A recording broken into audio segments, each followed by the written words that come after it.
How do you see Ahmadiyat adopting to changing societal norms and challenges?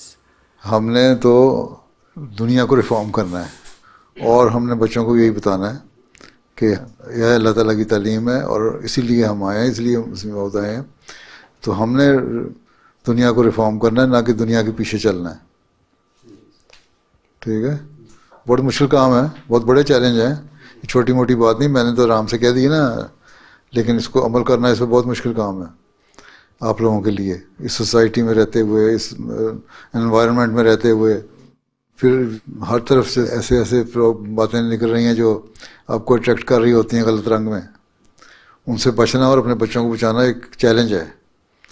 تو اس کے لیے کوشش کرنی پڑے گی، دعا کرنی پڑے گی، بتانا پڑے گا، بچوں کو دوست بنانا پڑے گا، کوئی دینا پڑے گا نا کوئی سبسٹیٹیوٹ بھی. یہ تو نہیں آپ کہہ دیا تم نے یہ نہیں کرنا، تو کہے گا میں کیا کرنا ہے، اس کو بتاؤ پھر ہم نے یہ کرنا ہے. پھر اس کو لے کے جائیں باہر، ویکینڈ پہ لے کے جائیں یا چھٹی پہ لے کے جائیں، پھر اس کو دکھائیں نیچر کیا چیز ہے، نیچر کی بیوٹی کیا چیز ہے، اللہ تعالیٰ کیا چیز ہے، کس طرح اس نے پیدا کیا. جس طرح تو ایک اور قسم کا انٹرسٹ ڈیولپ ہو جائے ان میں، بجائے یہ کہ ہر وقت انٹرنیٹ پہ اور فضول قسم کی گیموں پہ بیٹھ کے وقت ضائع کریں.